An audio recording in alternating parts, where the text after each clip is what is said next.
Majalah Islam Suara Muslimin Indonesia, edisi 2 Zulhijjah 1362 atau tanggal 30 November tahun 1943 halaman 4 memuat tulisan pendiri Nahdlatul Ulama, Nu. Hadratus Syekh Kiai Haji M. Hasyim Asy'ari. Tulisan itu berjudul, Prajurit Pembela Tanah Air, sebanyak 1 halaman penuh dengan 3 kolom tanpa gambar. Majalah tersebut diterbitkan oleh Majelis Syuro Muslimin Indonesia atau Masyumi setiap tanggal 1 dan 15 Saban bulannya atas izin kantor Goen Kenet Suhan dan dipimpin oleh Kiai Haji M. Mansur. Menurut peneliti Muhammad Asad Syahab, tulisan tersebut berisi dukungan Kiai Hasyim kepada masyarakat yang aktif menjadi tentara peta, pembela tanah air. Namun setelah membaca secara lebih mendalam, tulisan tersebut lebih dari sekadar dukungan terhadap perjuangan peta. Menurutnya, ini adalah seruan jihad untuk menggerakkan semangat juang tentara peta dan juga umat Islam Indonesia secara umum yang ikut berperang pada zaman itu.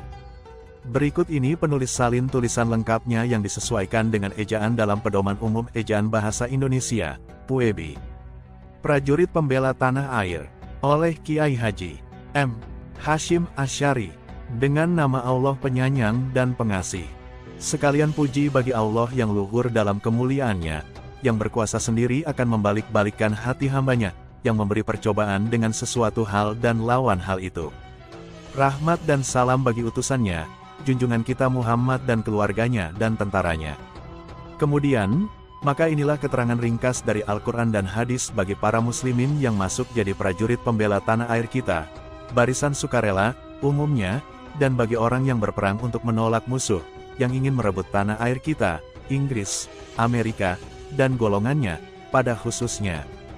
Yaitu agar mereka itu menjalankan pekerjaan tadi dengan mendapat kenyataan rentang hukum perbuatannya, dan agar mereka memperoleh pahala, ganjaran, dan barang-barang rampasan, jarahan, dan lagi bila mana mati dalam peperangan itu tadi agar matinya jadi mati syahid. Pertama, supaya kaum muslimin tersebut di atas berniat izzazi dinil Islam, mengejar ketinggian agama Islam, yaitu menurut firman Allah. Dan perangira mereka itu hingga tidak ada fitnah, kemusyrikan, lagi, dan sehingga agama hanyalah untuk Allah semata-mata. Surat Al-Baqarah, 192. Kedua, supaya berniat mempertinggi kalimat Allah yakni kalimat la ilaha illallah Muhammadur Rasulullah.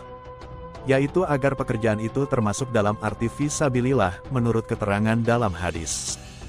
Bahwasannya seorang lelaki datang kepada Nabi Muhammad lalu berkata, setelah orang berperang untuk mendapat barang rampasan, setengahnya berperang untuk mendapat kedudukan yang dilihat orang, maka siapakah orang yang berperang fisabilillah dalam jalan Allah? Nabi Muhammad bersabda, barang siapa berperang agar kalimat Allah menjadi mulia, luhur, itulah yang berperang di dalam jalan Allah. Bukhari 2:94. Adapun sebabnya, maka diminta berniat yang demikian itu ialah menurut sabda Nabi Muhammad. Bahwasannya sekalian amal, perbuatan, itu adalah bergantung pada niatnya.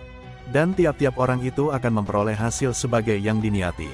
Bukhari 6. Dan kaum muslimin yang tersebut setelah mempunyai niat sebagaimana yang disebutkan tadi, tidaklah berhalangan akan bekerja bersama dengan golongan lain muslimin, yaitu untuk menolak musuh.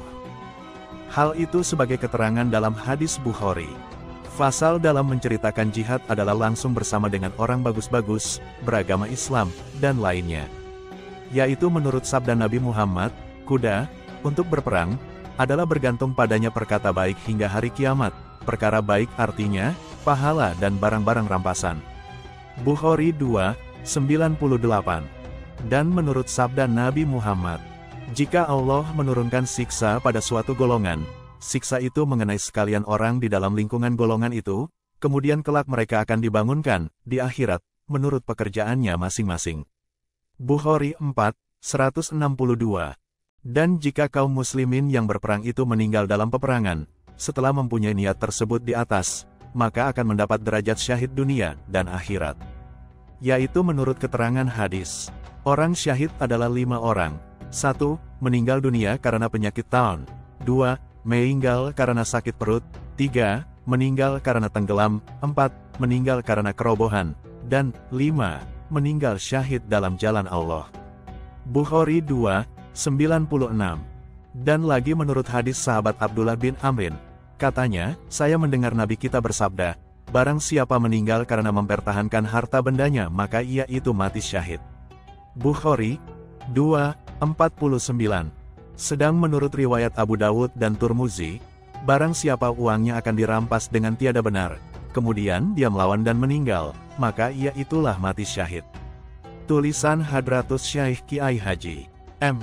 Hashim Asy'ari di atas menunjukkan kepedulian dan perhatian beliau kepada kepentingan agama, bangsa dan negara. Karenanya, tidak berlebihan jika seorang jurnalis Indonesia keturunan Arab, Asad Syahab, menegaskan kepada dunia internasional kala itu melalui tulisan-tulisannya bahwa Hadratus Syekh Kiai Haji M. Hashim Asy'ari adalah peletak dasar kemerdekaan Indonesia.